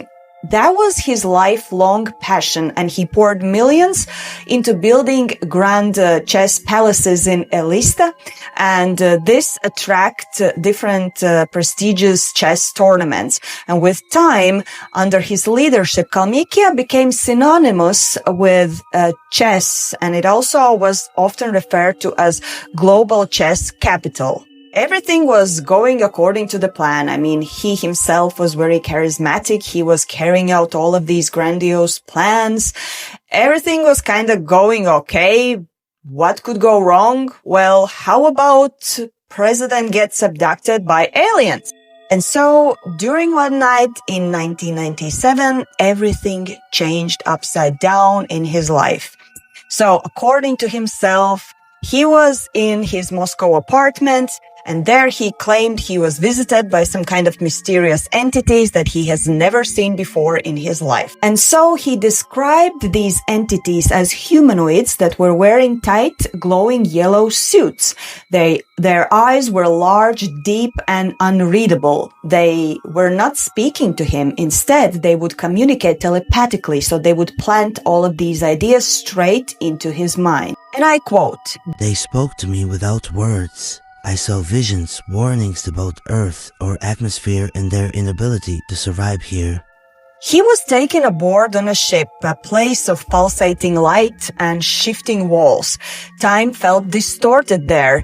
Minutes shifted into hours. He was shown flashes of cosmic history and advanced technologies beyond earthly comprehension. Also, he said that the beings scanned him, but they didn't harm him. After approximately 40 minutes, I don't know how he knew, since he said that time was like shifting from minutes into hours. After these 40 minutes, according to him, they returned him back safe in the apartment, as nothing had happened, and everything since then changed in his life. Unlike most of the abduction tales, where people usually lose their memories or remember only like little parts of it, Irumzhinov remembered completely everything into vivid details. And he also said that after this encounter, things would repeat, so he would still continue communicating with these beings. So they would telepathically still contact with him, and this would change his political views and also worldview. So they were still like in touch, if I can say like that. And also in some sources I read that some of his colleagues at one point started to notice that he was acting a little bit differently. And I quote some of them anonymously in one of the newspapers said that he seemed to carry a secret burden. So I don't know if this was true since it was anonymous, but yeah, people would notice some changes in him. For many years, Irumzhinov kept this story private. That was until a groundbreaking televised interview with the Russian journalist Vladimir Pozner. He is one of Russia's most respected journalists. And in that interview, he was speaking very openly about this experience. And this would change everything, because now he would become famous as the president who was abducted by aliens. Now, let's go back a little bit to that interview, because it was really interesting. So you know how important the interview was and how highly respected these kind of interviews are. Vladimir Pozner is one of Russia's most respected journalists and television hosts, known for his thoughtful and balanced interview style. His flagship program, Pozner, where the president was participating, features in-depth conversations with prominent figures across politics, culture, and science, standing out for its calm, intellectual approach in a media landscape often dominated by sensationalism. Bilingual and internationally experienced, Pozner is regarded as a bridge between Russia and the West, admired for fostering dialogue and nuanced understanding. While some critics question his occasional closeness to the government, he remains widely respected as a credible and professional voice in Russian journalism. And so, in this very highly respected show with this very highly respected journalism, Irumzhinov decides to come out clean and tell, yes, I was abducted by aliens.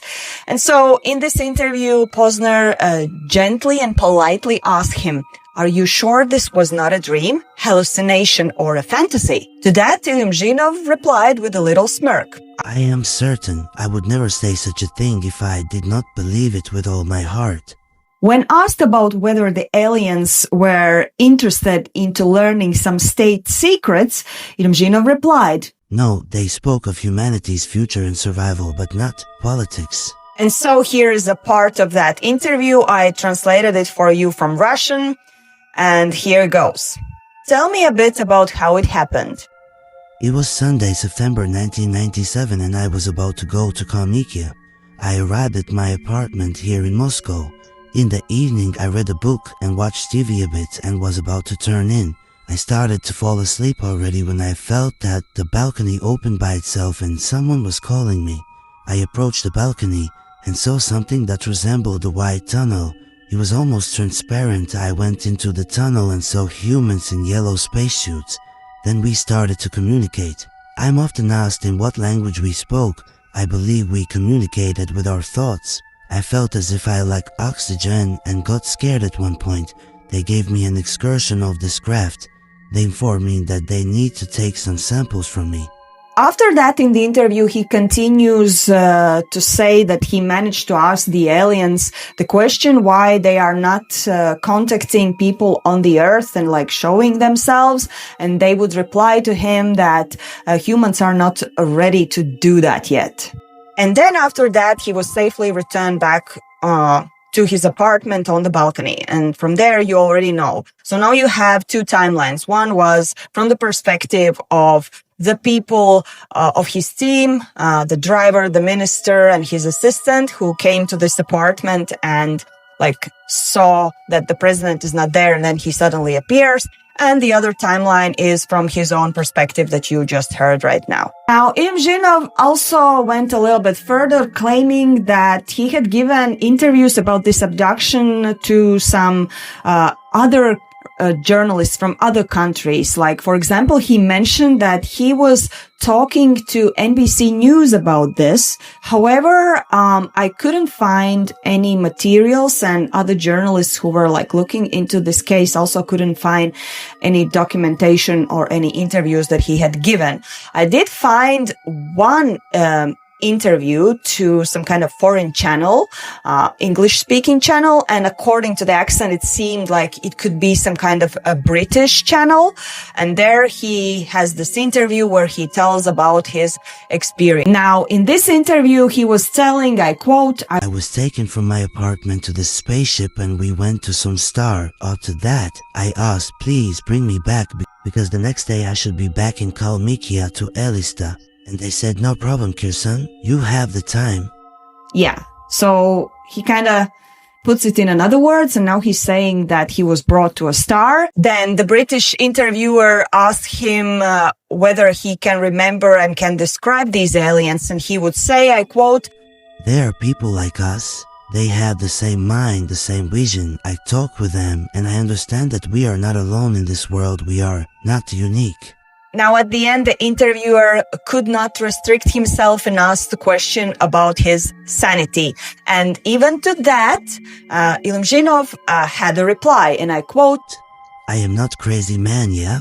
But after that, when I gave my first interview to Radio Freedom in Russia 5 years ago, thousands, no, hundreds, thousands of people wrote me letters and called me on the phone saying, Kisan, you are a politician and you aren't afraid to speak about it. Like he's saying that people are complimenting him for being such a brave person and coming out with this despite his high title and high rank. I mean, I see a point in it, but yeah, still, for me, it is a little bit suspicious at this point. And once again, further in the interview, he explains a theory that he would develop further after coming out with this story. He would really kind of link it to the topic of chess. He explains the theory that chess is a game that was given to us from above, from the space, basically from aliens, from more intellectual beings. And here is how he explains this theory. He says that it is important to note that chess rules are the same everywhere in the world, wherever you go. Whether if it's Africa, Asia, Europe, or any other corner of the world, wherever you bring up chess, there are 64 squares, black and white. This has never changed since the ancient times. This, in his opinion, shows that it was given to us by smarter beings from space. Also, he was kind of pointing out to ancient alien theory with this. So, like, what he's saying is that this information was given to him by these aliens, and now he knows, like, how wonderful chess is. It's basically a gift from ancient aliens. Yeah. But now if we take a side path and really try to understand if this could be true, let's get a little bit of glimpse into chess history and if there are any signs that this could be true. It will be like a really simplified version, but these are the things that I found out. Now, let's start with the fact that he said that there are rules everywhere in the world. They're the same for chess. Well, let's start with the fact that these rules are the same everywhere, mainly thanks to Chess Federation, or FIDE, established in the year 1924. And they created this standardized rule system. The origins of chess, though, might be probably, if you look at it like that, related to this kind of mysticism and legends. So yes, chess is ancient, with origins dating back to 1,500 years ago, but it was not created by one single person, and this is where the legends start to appear historically. Unlike modern games that have clear creators and instructions, chess has no known author and no original set of rules has survived. It morphed gradually from earlier board games like Chaturanga, and historians rely on fragmented texts, poems, and artwork to reconstruct its path. In India, one legend says that in Gupta Empire, chess was created by a wise man to teach king about strategy and humanity. So that kind of sounds logic. And so the game, what he was teaching to the king, represented the 4 divisions of Indian army: infantry, cavalry, elephants, and chariots, which became the modern pawn, king, bishop, and rook later. It was played on an 8x8 board and had different movement rules than the modern chess. In Persia, for example, another tale says that it was designed to test intelligence in rival kingdoms, with one wiser inventing the game to challenge others. And some people believe stories that claim that chess was divinely inspired, meant to represent cosmic order, war, or the eternal battle between light and dark. I guess our president here in the story more believes into this lost story. Now, let's get back to Kirsan Ilyumzhinov. So what were the reactions of his colleagues and other politicians? Well, the time when this happened, when he came out with the story and when he was the president of Kalmykia, actually was the time when the president of Russia was Dmitry Medvedev. So did he act upon this? I mean, one of his governors is talking openly about alien abductions. Well, first of all, some of the government representatives reacted, but the president himself didn't really come out with any kind of like quotes or reactions towards his claims. And so, for example, one of the politicians, his name was Andrei Lebedev. He was a member of Duma's Security Committee from the Liberal Democratic Party faction. He said in a statement circulated in media that he had sent a letter to Medvedev on April 29, urging the president to ask Ilyumzhinov how his meeting with aliens had influenced his rule of Kalmykia and whether the aliens had attempted to learn anything from him. Lebedev also asked Medvedev whether Ilyumzhinov had ever informed the Kremlin of his contacts with aliens and whether a procedure was in place for senior officials who know state secrets, namely Ilyumzhinov, to report such contacts to the Kremlin.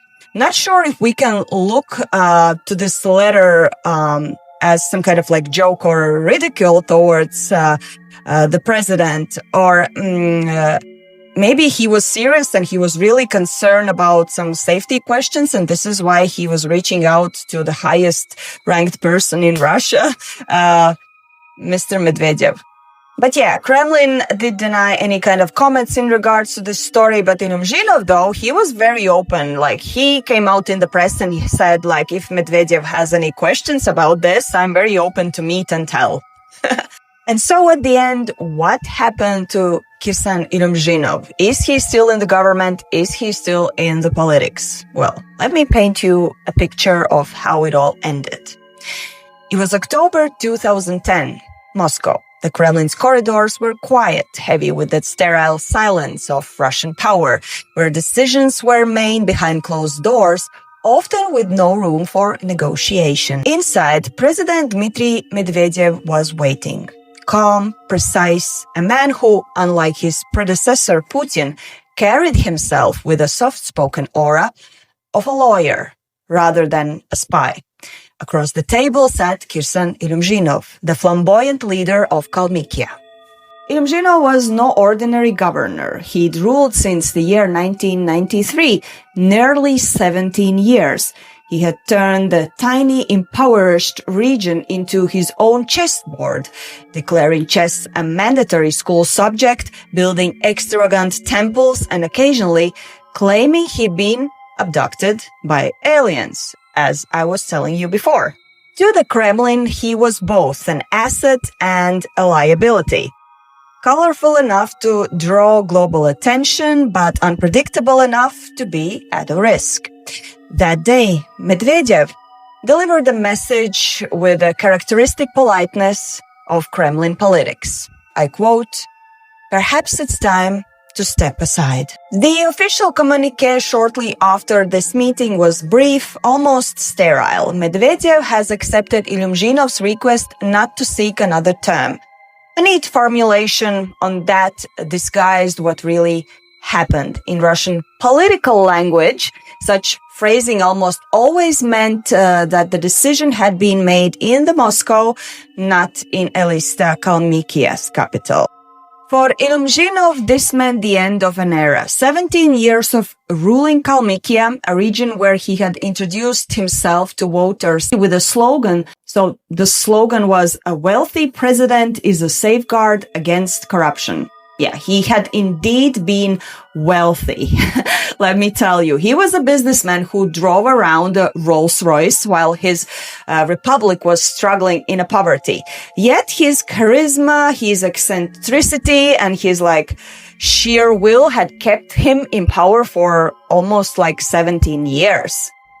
So all in all, he had this, as you say in French, je ne sais quoi, and that kept him into power. But then times changed, and Putin's reforms in the mid-2000s kind of demanded for personalities with less flair and unpredictability, and Moscow wanted discipline, Moscow wanted no drama, and Ilumzhinov was definitely drama. And so Ilumzhinov left quietly. Publicly, everybody was supposed to think that he decided not to continue, but behind the closed doors, everyone believes that he was asked to go. There were no protests, no dramatic farewell speeches from him. In Elista, a new man, Alexei Orlov, was installed as the head of the republic after him. And he was a steady bureaucrat. He was the exact opposite of what Ilumzhinov was. And after that, he did still remain in the chess circles, but he was less publicly visible. He also didn't write any memoirs or books or articles about his experience, although in some of the interviews he mentioned that he will definitely do that. Also, there are no public records about if somebody made a psychological evaluation of Mr. President Kirsan Ilumzhinov of that time. So yeah, all in all, that is everything that happened with him after he resigned from his presidency. As to witnesses, I must say it's also kind of suspicious. Despite the fact that Ilumzhinov claimed that his driver, minister, and assistant were present during the time when he was abducted, and they were the ones who found him after he was returned back to the apartment, there are no publicly available interviews, statements, records featuring this driver, minister, or the assistant. Maybe they are scared, maybe they just simply don't exist. All known accounts and all the facts about the story come literally from Ilumzhinov himself, basically from the interview with Posner and all the subsequent events where he participated and told about it. And how about family? I mean, usually, when you come out with these kind of scandalous announcements and stories, family is the one who learns first and the ones who are standing by your side when nobody believes you, like your parents or wife or husband or kids. Well, his family keeps a very low profile, all of his presidency's time. it has been like that. There's not so much known about them. What we know and what I learned from different sources on the internet is that he has a wife whose name is Inna, and supposedly he has at least one daughter, and they haven't made any announcements in regards to this case, or in general, we don't really know how they react to these stories. And so the main question is, was Kirshan Irumzhinov, the ex-president of Kalmykia, really abducted by aliens? Is it a myth or a story that kind of originated in his head, or did it really happen? Now, here's a question to you. What do you think really happened? If you ask me, actually, I don't really have an opinion about this one. First of all, because we don't have any kind of proof or really credible witnesses. It's just him. But one thing probably I could believe is that maybe something did happen to him during his life that kind of raised questions and made him maybe believe the existence of aliens. Not necessarily it happened during that night. Maybe it happened during his childhood. I don't know. And this is from where the story originates. But if you would ask me a question, do I believe that he was abducted during that night? I would say the chances are like 80 to 90% that it didn't happen. But yeah, I want to know your opinion, so write down your ideas. Thank you for joining this alien encounter marathon with me. I still have some stories that I didn't put into this marathon, so I might just create another one. In the future, let me know if you like this kind of format. Also reminding, I have a Patreon link below. I have a Spotify podcast link below. Once again, reminding, check that you have subscribed, leave the comment, and press the like, and keep your light on, and always, always stay curious and look up into the skies. Maybe you'll see something. Bye!